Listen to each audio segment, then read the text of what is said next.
Hello po mga kababayan, si Dante Maravillas, vlogger, broadcast journalist from Albay. Pag-usapan po natin yung naging desisyon ng Supreme Court.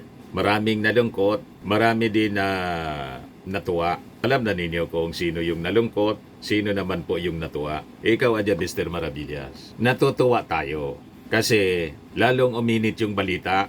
Pag mainit po ang balita, happy kami.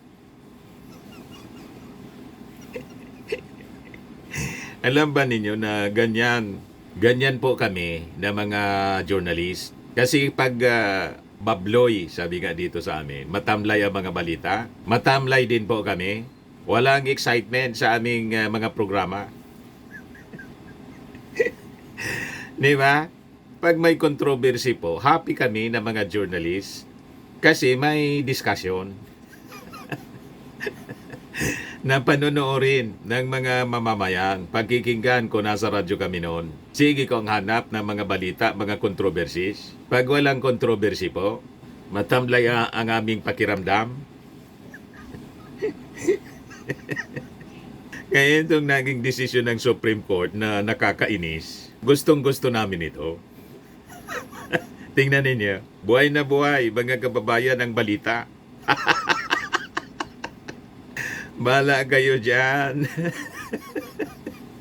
Di ba? Ang akala siguro nitong mga DDS sa pagpabor sa kanila ng Supreme Court. Malulungkot po tayo. Ay, hindi tayo nalulungkot. Masayang masaya. Kasi uminit yung balitaktakan. Di ba? Anyway, ito po, temporary setback man lang po. And in fact, yung lead prosecutor po, si Congressman Dibanan, napakaganda ng kanyang mga sinabi. At ito yung una ko, mga kababayan, na gustong i-share sa inyo para kumalma po tayo. Kahit po si Laila de Lima, na magiging prosecutor din sana. Kaya lang naudlot. Temporary setback man lang po ito, mga kababayan. At on technicalities, yung decision po ng Supreme Court, hindi man po naabsuelto. Tama si Laila de Lima. Walang naabsuelto rito. Ang kasalanan ni Sara Duterte as contained, mga kababayan, sa 7 articles of impeachment, hindi man po nabura. Walang naabsuelto rito. Only that, ang pinaburan, mga kababayan, ng Supreme Court, yung petition filed by yung abogado ni Sitorion, questioning the constitutionality. Kasi may 1-year bar rule. 4 kasi po na mga impeachment cases yung final. Sa totoo lang po, talagang may problema din yung Congress. And in fact, it is acknowledged by the lead prosecutor with the decision of the Supreme Court. Yan po, lead prosecutor in BP Sara impeachment case reacts to Supreme Court decision. Sabi po ni Congressman 4-piece party list Congressman Marcelino Nonoy Libanan, yung accountability niya ni Sara Duterte has merely been deferred, not denied. Na-deferred lang po, hindi siya denied. Walang naabsuelto. Kumbaga, nadili lang yung action, mga kababayan, na dapat sana naging forthwith na. Kaya lang, nagsabwatan yung mga senador nagkakampi ni Sara Duterte. Yan po ang malinaw dyan. Hindi agad ginawa yung mandato ng Supreme Court to forthwith proceed. Binigyan nila ng pagkakataon, mga kababayan, yung defense lawyer na makitaan ng butas. Ganon talaga ang buhay, mga kababayan. So nakitaan ng butas, tumakbo sa Supreme Court, question yung constitutionality ng articles of impeachment. Ganyan talaga po. Normal. Huwag na tayong maging ampalaya. Di ba? So first round ito, mga kababayan, panalo muna si Sara Duterte. So be it. Parang boxing po. Anyway, yung kanyang kapatid na naghamon ng boxing po, natsupi na, tumakas. O di ba? So nalantad yung pagiging duwag. Ito naman na nagpasaklolo si Sara Duterte sa Supreme Court. Ang sabi niya, bloodbath. I want a bloodbath. Pagkatapos biglang nagpasaklolo sa Supreme Court. Ang ibig sabihin nito, takot siya na makita ang mga ebidensya na hawak ng mga House prosecutors. Kaya dinala niya sa technicality. Pero hindi siya absuelto. Napakalinaw po ang sinabi sa desisyon ng Supreme Court. Kaya kalma. Yan na. Napakalinaw. The Supreme Court has ruled that the House impeachment complaint versus VP Sara Duterte is barred by the one-year rule and that due process or fairness applies in all stages of the impeachment process. Sabi po ng spokesperson na si Ting in a press briefing kahapon. Due to this, Ting said, the Senate cannot acquire jurisdiction over the impeachment proceedings. Madaling sabi, yung schedule po ng Senadong August 4, malamang hindi na po matuloy. Although may mga senador na nagsasabi, they will proceed, pero medyo malabo na siguro. Pero po, sabi ng Supreme Court, however, the court said it is not absolving the Vice President Duterte, from any of the charges against her. But any subsequent impeachment complaint may only be filed starting February 6, 2026. So next year, pwede pa na mag-file uli. Ano na ngayon? July na po. Katapusan ng July. 7 months away. Pwede pa mag-refile. So, na-defer lang po but not denied. Tama po si Congressman Libanan, the lead House prosecutor. So ngayon, sa kanilang pagre-refile ng impeachment, kung halimbawa yun ang magiging aksyon ng Congress, although sabi ni Attorney Princess Abante, spokesperson ng House of Representatives, titingnan nila yung mga legal remedies. Pwede sila na mag-file ng motion for reconsideration. Bala na niyan yung mga abogado ng Kongreso. So, relax po. Yung kasalanan po ni Sara Duterte na nagbanta sa ating Pangulong papatayin kay Lisa at kay Martin Romualdez, hindi pa man po siya absolved yung Article 1 ng impeachment case. Lalo na po si Piatos. Wala pang trial. At hindi man yun naging subject ng petition sa Supreme Court ni Torion, kundi yung technicality. Kasi nga po, takot na takot po ang kampo ni Sara, si Sara mismo, takot na bumuluwak ang gabundok ng mga ebidensya laban sa kanya na nakapalaman sa articles of impeachment. Lalo na po, mga kababayan, yung mabuksan yung kanyang bank accounts. Kaya po, she is moving heaven and hell. Hindi lang matuloy ang trial. Hayaan natin siya kasi parte siya ng due process. At nire-respeto ng prosecution ng due process, mga kababayan. At least tayo po, marunong tayo kumilala ng due process. Pero yung mga Duterte po, walang ganon. Alam na ninyo, yung tatay, pati si Sara, si Basti po, walang due process. Sa yung nag-amon, pagkatapos siya yung tatakas. Kaya po yung katuwaan ngayon, kung may missing siya sa bungiroan niya, may missing boksingiro na ngayon. Di ba? So, hindi dapat tayo malungkot, mga kababayan. Deferred lang, sabi ni not denied, deferred lang. Yan accountability has merely been deferred, not denied. 4-piece party list representative Marcelino Nonoy Libanan had this to say Friday, kahapon po, on the heels of Supreme Court's dismissal of Vice President Sara Duterte's impeachment complaint on technical grounds. The Supreme Court unanimous decision, sabi po niya, to halt the impeachment proceedings against Sara on the basis of the constitutional one-year bar on multiple complaints underscores the need to strengthen and clarify our impeachment procedures. Sabi po ni Libanan, the lead House prosecutors in the impeachment case. So ito yung pagkakataon natin na i-review natin yung ating rules at palakasin. Very positive po yung pananaw ng lead prosecutor. Ganun dapat. So sabi niya, as a member of the House of Representatives in the impeachment prosecution panel, I fully respect the court's ruling. It is important to underscore, however, that the decision rests on procedural grounds and does not touch on the merits of the allegations.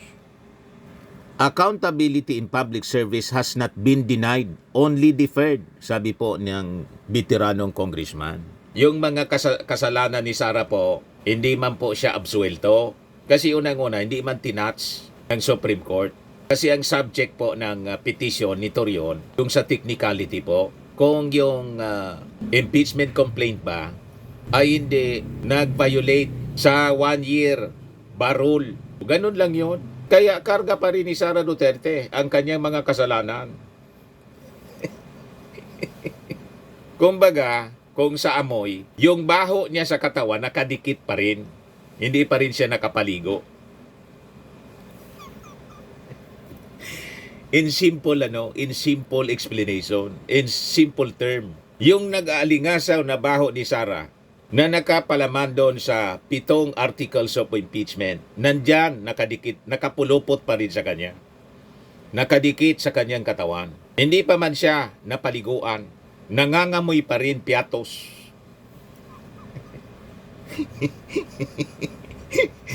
Naintindihan na ninyo? Huwag malungkot. Ako nga tuwang-tuwa ko. Bakit? Kasi pag wala na si Sara po sa political scene, hindi na masaya ang discussion dito sa ating vlogging.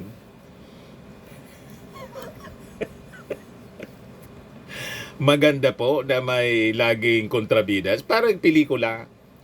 Ang pelikula po, pag hindi maayos yung ginagampan ng papel, hindi maganda po yung hindi exciting yung pelikula. Di ba? Kaya importante po ang kontrabida sa buhay. Kaya nga relax lang yung ating Pangulong Bongbong Marcos kasi unang-una, siya na yung nagsabi na ayaw niya nitong impeachment. Gusto niya trabaho lang ng trabaho. Pero kasi dahil pa rin yung impeachment, kaya okay na sa kanya, idiretsoan niya yan. We have to follow the legal process. Ayun ang sabi, ang posisyon ng ating Pangulo. Di ba? Yan sabi ni Claire, UC Claire, Malacanang to public respect the Supreme Court. Ano man yung desisyon ng Supreme Court, respetado ng Palasyo Malacanang. Respetado din ng Palasyo Malacanang ang desisyon ng Congress. Kung i-impeach nila si Sara, respetado nila. Ganun po ang Palasyo Malacanang. Rule of law nga, di ba? Kaya consistent ang posisyon ng ating Pangulong Bongbong Marcos. Kaya nga nakulong si Digong kasi rule of law. Ano man yung desisyon ng korte, be it local court, international court, Interpol, rule of law nga, nire-respeto. Kaya diniliber ni legal yon, diniliber po ni General Torres, si Digong, sa dahig. Naintindihan na ninyo po? So, accountability in public service has not been denied, only deferred, sabi po ni Libanan. Libanan said that the development should prompt the House to revisit and reinforce its internal rules and timelines governing impeachment. Clearer procedural safeguards will help ensure that the constitutional mechanisms for accountability are not only respected but also effective and resilient in the face of political challenges. O diba, suwabing-suwabi po yung paliwanag ni Libanan. Kalmado masyado sa kanyang pananalita. Diba? Ganyan po ang mga veterano. Sabi po ni Libanan, the High Court has reminded us that even in politically sensitive matters, due process must prevail. As the court aptly stated, there is a right way to do the right thing at the right time. I take that reminder to heart and reaffirm my commitment to upholding the Constitution, the rule of law, and the integrity of public institutions, sabi po ni Libanan. He subsequently vowed, we will carefully study the full decision and determine the appropriate next steps in line with our legislative mandate and duty to the Filipino people. So tuloy po ang impeachment laban kay Sara Duterte. Hindi man pwedeng tulugan na lang po at manghina na yung Congress. Hindi na po papanagutin ang dapat managot. Hindi po ganon ang mindset ng Congress. Kung may konting problema po doon sa sa procedure ng pag-file ng impeachment complaints, aayusin lang po nila yon. Then, by February, siguradong ma-impeach uli si Sara. Di ba? 7 months from now. Ang bilis po ng panahon. O ngayon, ganun din po yung naging pahayag, mga kababayan ni Laila de Lima. Sabi po ni Laila de Lima, walang naburang kasalanan. De Lima tells pro-impeachment Pinoys not to fret, do not be anxious, do not be troubled.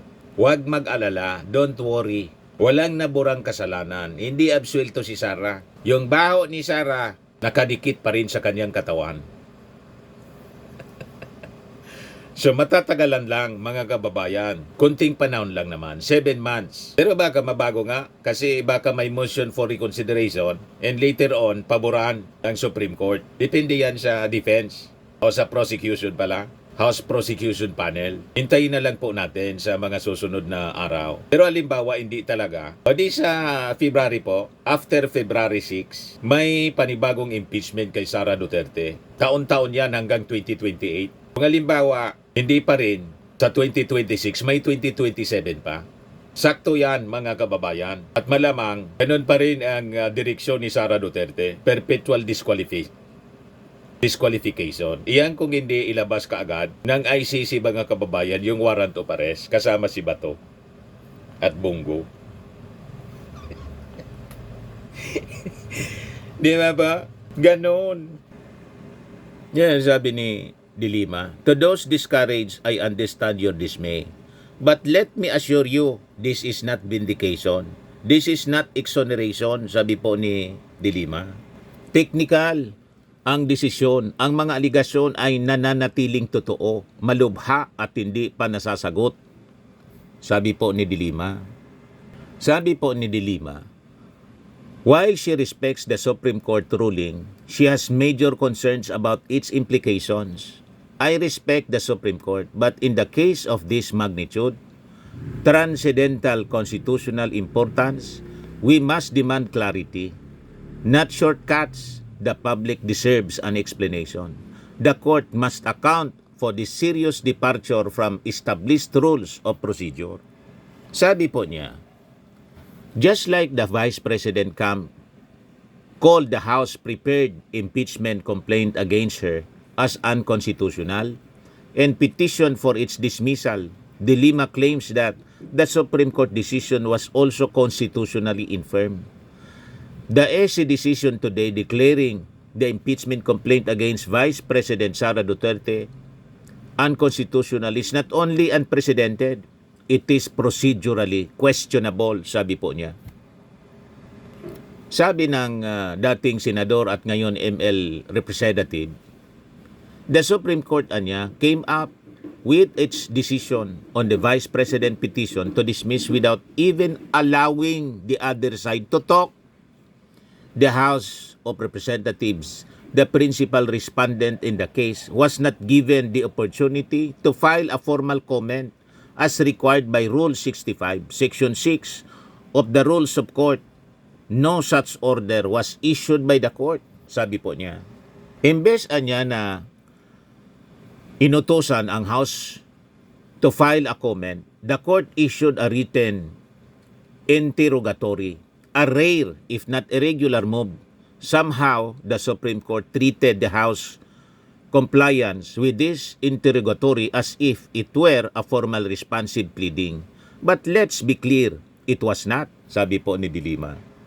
Paano naglabas ng pinal na desisyon kung wala pang formal na tugon ang respondent? The decision is basically an ex parte decision, a very prohibited action among judges when the rules require the parties to be given the opportunity to be heard first.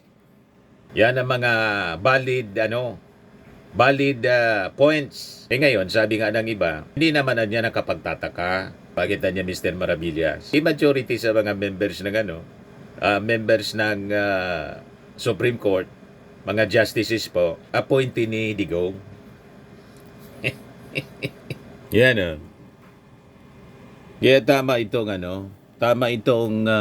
observation ni Benji Contreras. Sabi niya, 12 justices including the Chief Justice were appointed by Rodrigo Duterte, while 2, si Leonen and Caguioa, were appointed by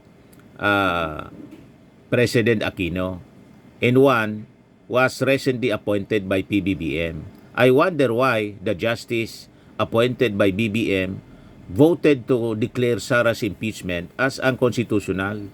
The 2 appointed by Aquino, Leonen, was the ponente, while Caguioa inhibited. Remember, Leonen was also the ponente in dismissing the pet protest of PBBM versus Leni Robredo on February 2021. O ngayon, may idea na kayo kung bakit nagkaganon? O di ba? O ngayon, i-share ko itong commentary ng isang kilalang yan po, isang columnist, si Antonio Montalban, veteran columnist po. Yan para kilala ninyo kung sino yung nagsulat. Contributor din siya sa Vera Files. Antonio J. Montalban, II. Ito pinost niya 2 days ago. Hindi pa po naglalabas ng desisyon yung Supreme Court. Sabi niya, there will be no more impeachment trial. The Supreme Court insider relayed this news. The reason why Escudero redefined forthwith installed the trial is because the Supreme Court anytime now will release its decision declaring the impeachment of Sara Duterte as unconstitutional. Joel Villanueva is assisting Escudero in installing the trial. The 12 justices will vote for its unconstitutionality. Sakto po. All 12 are Rodrigo Duterte appointees. The insider said it was Bongo who managed the loyalty of these justices. Go was a beneficiary of Escudero's budget insertions. But there is a serious catch, sabi po niya. The ponente of the decision will be Senior Associate Justice Marvic Leonen. Siya nga po, an Aquino appointee. Tandaan ninyo, itong post na to, pinpublish ni Antonio Montalban II 2 days before na magpalabas kahapon ng desisyon yung Supreme Court. Ang kanyang sinusulat po, sakto sa nangyari, 12 na mga justices. Sakto po, 12 nga. Ibig sabihin po, yung kanyang informant sa loob ng Supreme Court, credible. Naulaan niya. But there's a serious catch, sabi po niya. The ponente, yung nagsulat ng desisyon, will be Senior Associate Justice Marvic Leonen. Yun na nga po. An Aquino appointee. Escudero has promised a reward. Leonen will be President Sara Duterte's appointee as Chief Justice. As 62, Leonen still has 8 years to go before retirement. He turned 70 in 2032. Madaling sabi, kung papaniwalaan natin yung sinulat ni Antonio Montalban, nagkasundo na po. Hoping na si Sara Duterte, pag naging presidente, hindi na impeach, hindi na disqualify po, kasi narang ng Supreme Court yung impeachment trial, si Leonen ang magiging ang magiging Chief Justice. May ganon. Wala pa akong kinalaman dito Ang nagsulat nito, ang journalist, columnist na si Antonio Montalban. Yan sabi dyan Leonen will be President Sara Duterte's appointee as Chief Justice. At 62, Leonen still has 8 years to go before retirement. He turned 70 in 2032. Kung totoo yan, hindi na po tinitingnan yung mga pagkakasala. Ang tinitingnan po yung ambisyon. Ano kung ubusin ng mga piatos, chichirya? Ano kung pagbantaan mga kababayan yung presidenteng papatayin? Ang importante yung sariling ambisyon. Yun ang lumalabas, mga kababayan. Kung papaniwalaan natin ang isinulat po ni Antonio Montalban na isang journalist columnist, ito sabi sa kanya pinablis na pinost, only 2 justices will dissent. Benjamin Caguioa, Aquino appointee, and Raul Villanueva, the first and only appointee so far of BBM. All this, of course, stand on a big if. If the info from the Supreme Court informer will come to pass and proven to be true. Nangyari nga po. Di ba? Kanya-kanyang interest na po ngayon, mga kababayan. Yan si Chis Escudero niya. Ano yung promise? Iwan ko po. Nothing concealed which shall not be revealed, or hidden which shall not be made known, sabi sa Bible. Ito nga po, sumingaw yung kwento. So sabi ni Antonio Montalban, whether the insider is telling the truth or not, the paramount response from us is vigilance. Another era of impunity may come our way, one in which the highest court of the land has become political in a hyper-partisan way. Another Duterte of the worst kind will come to power in 2028. Will the Filipino public tilt towards mass indignation? Will the House initiate another impeachment complaint next year? If it comes to pass, the BBM government will effectively become a lame duck. How will it respond to such a travesty of the Constitution? Kaya po, yung mga humahanga doon sa naging punente, si Lunen po, mag-isip kayo. Kasi lumalabas dito, yung naging desisyon, mga kababayan, ay puno ng ambisyon. Kung maniniwala tayo dito sa sinulat ni Montalban ngayon, i-share ko sa inyo kung ano yung pakasulat ni Lunen. Ito siya. Diyan. Sabi po niya, it is not our duty to favor any political result. Ours is to ensure that politics are framed within the role of just law. We cannot concede the sobriety of fairness inherent in due process of law to the passions of a political movement. Our fundamental law is clear. The end does not justify the means. We understand our history. We have learned that in the past, momentary desires to do what is convenient and considered means to ends have inadvertently created precedents that weaken the succor of law for those who dissent or those at our society's margins, or those who may have fallen out of grace from the powers that be. We have learned that the class of political interest in the past, often disguised by noble intentions, has obscured the need to address the real problems of corruption, inequality, poverty, and disempowerment faced by our people.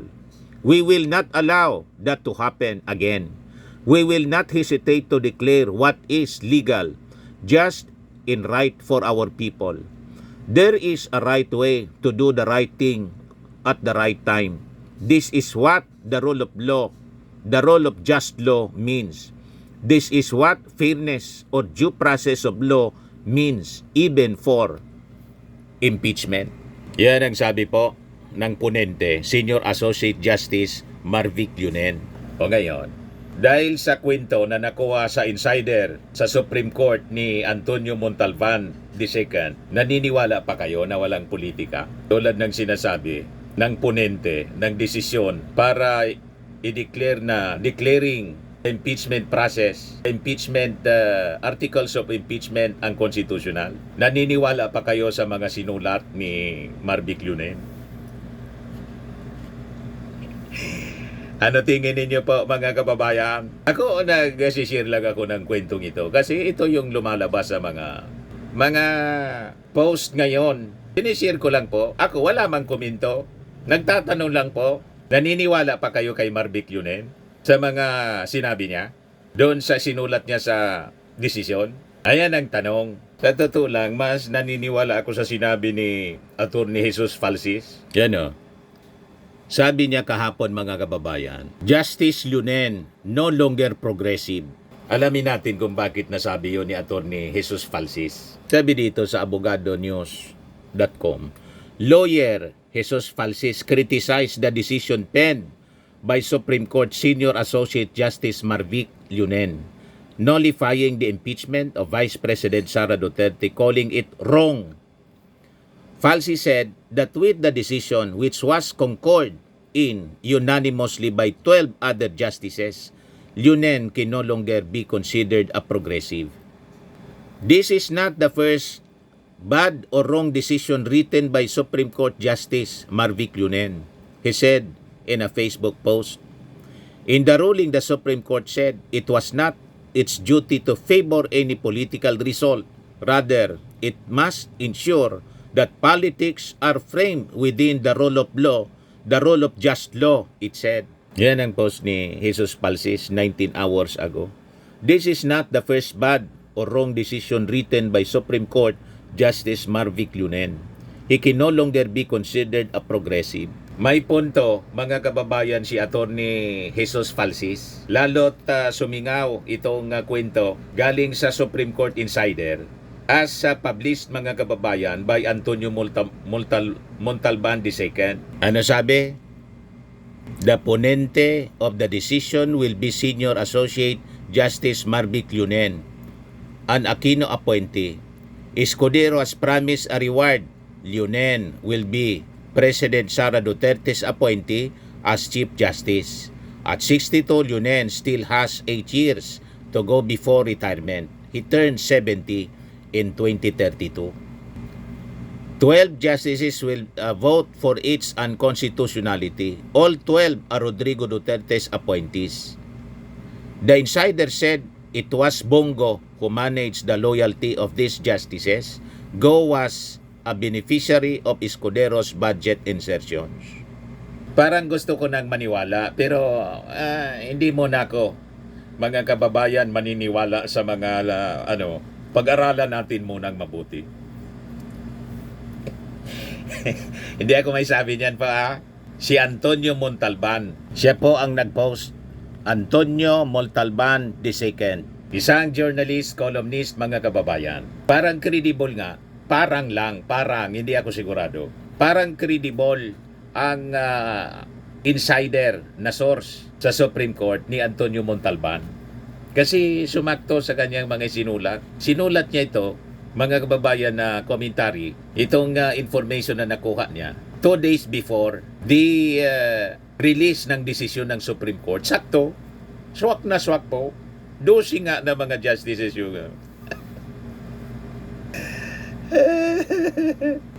dosi nga. So may maganda palang usapan. Kung maniniwala tayo, kung hindi tayo maniniwala, ang ibig sabihin, nabigyan ng hustisya ang constitutionally infirm. Kaya impeachment case laban kay Sara. Kaya tuwang-tuwa po si Sara, tapos mga kalyado niya.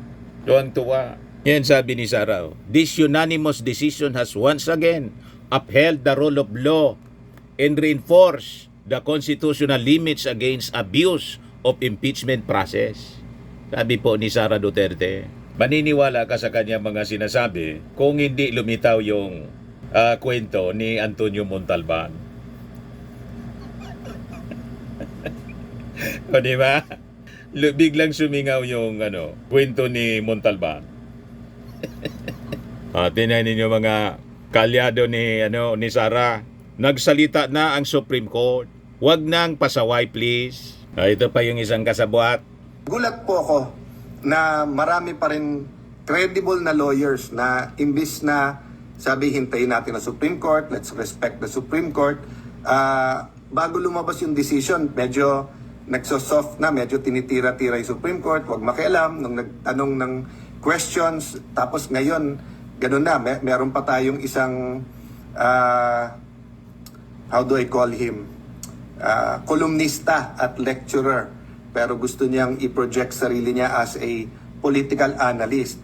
Why do I say project? Kasi nga, kung analyst ka, you analyze, wala kang sides, independent. Pero kung ikaw ay may isang side, propagandist, sinasabi pa kung ilan yung na-appoint ng dating Pangulo sa Supreme Court, kahit na unanimous ang decision at kahit na nagkaroon ng napakabibigat na kaso, isa po dyan yung hinihingi ni President Duterte na TRO na hindi po siya mapadala sa ibang bansa.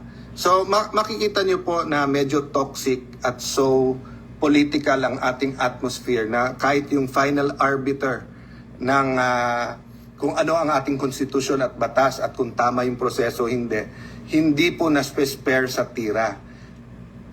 Ang toxic po, yung kaibigan mo.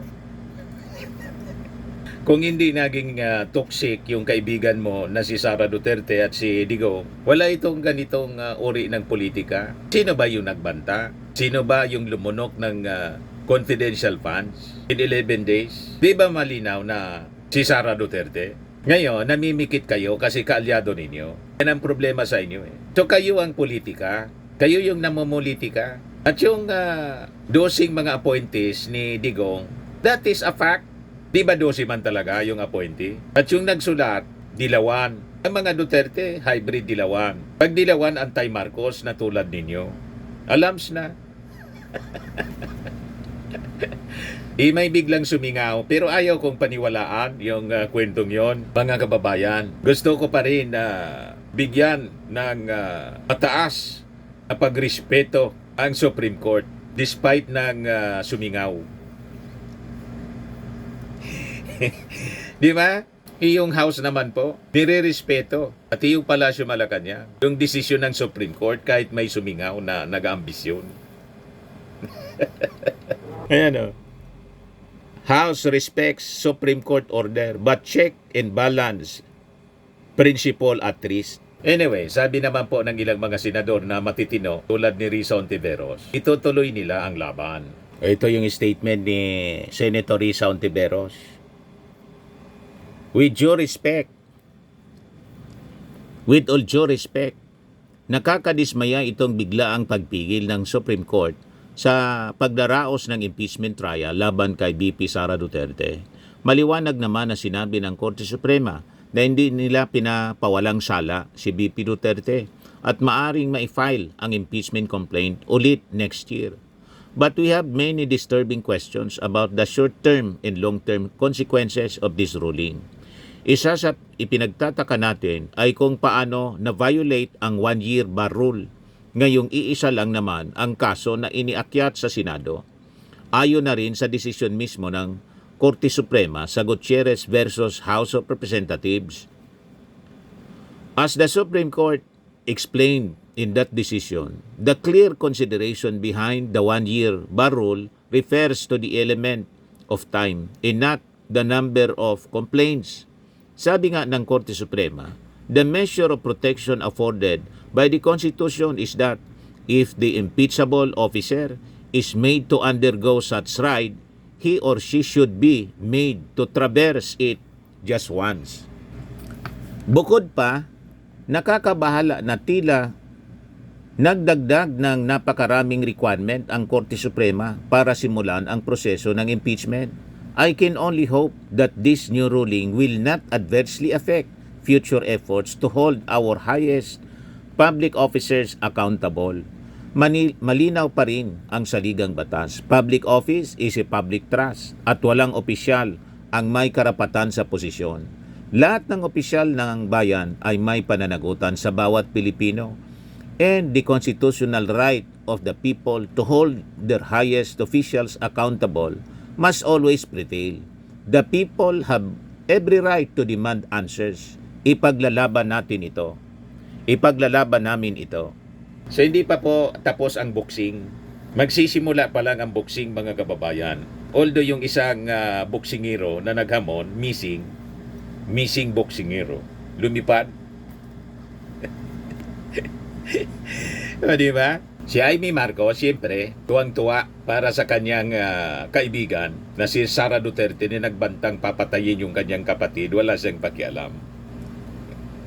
Itapon yung kanyang tatay sa West Philippine Sea, wala siyang pakialam, basta't magkaibigan na niya tayo. So sabi niya, galangin at respetuhin ang desisyon ng Korte Suprema. Sa mga kasamaan kong senador, trabaho na po tayo at tupagin na natin ang kapakanan ng mamamayan. Awat mo muna sa politika. Yan po ang kapatid ni PBBM na sinusuka na ng mga supporters ng ating Pangulo. You see? Ito pa yung isa pang kaalyado niya, si Robin Padilla. Magkaisa na po tayo. Napakagulo na ng mundo. Ang nanggugulo po sa mundo, yung mga kaalyado mo, sila yung nanggugulo sa ating Pangulong Bongbong Marcos. Kaalyado pagkatapos sumiwalay. Kahit sa Israel, yung mga nanggugulo doon, yung mga kaalyado mo. Di ba? Yung mga Hamas. Yung Iran. Sila yung nanggugulo. Binabaliktad ninyo. Dito sa Pilipinas, yung kaalyado mo rin sa politika. Sila ang walang tigil sa paninira sa ating Pangulong Bongbong Marcos. Sabang yung naninira, wala mang ginagawa. Nasa dahig. So dapat, Senator Robin, yung statement mo, dapat sinasabi mo yan kay Sara Duterte, hindi sa ating Pangulo o sa administrasyon. Di ba po? Ito pa, yung kasama niya, si Bato. When I moved for the dismissal of the impeachment complaint, BP Sara versus BP Sara, I was guided by the Holy Spirit. When the Supreme Court ruled it as unconstitutional, I'm sure they were guided also by the Holy Spirit. The Holy Spirit defeated the forces of evil. Hallelujah. Hindi man po guided ng Holy Spirit. Kung paniwalaan natin yung sinulat ni Antonio Montalban, guided by Bongo.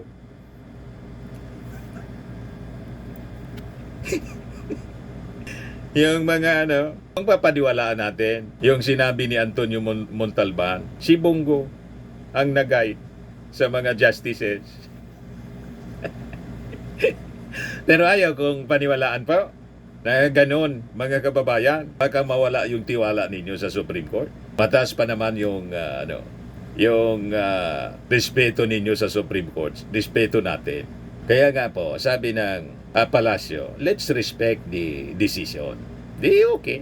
Kahit hindi man totoo, hindi tayo naniniwala, guided by the Holy Spirit. Alangan man, mga kababayan, kitang-kita po kung anong pinagagawa ng Vice Presidente. Pagkatapos, pinaligtas ng Supreme Court, temporarily.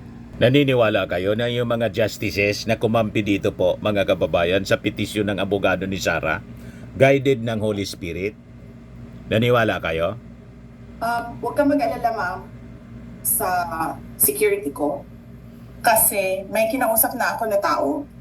Sinabi ko sa kanya, kapag pinatay ako, patayin mo si BBM, si Lisa Araneta, at si Martin Romales. No joke. No joke. Nagdilin na ako, ma'am. Pag namatay ako, sabi ko, huwag ka tumigil hanggang hindi mo mapatay sila. And then he said yes. Naniwala kayo ng mga kumamping justices kay Sara Duterte, guided ng Holy Spirit? Di ba malabo, mga kababayan, yung sinasabi ni Bato de la Rosa? But anyway, si Bato de la Rosa po, sabi ng Executive Secretary, si Docas Bersamin, pag may lumabas na niya na warrant of arrest, pinadaan sa Interpol, the same niya yung gagawin natin. The same with Digong. Kaya, relax lang po tayo, mga kababayan.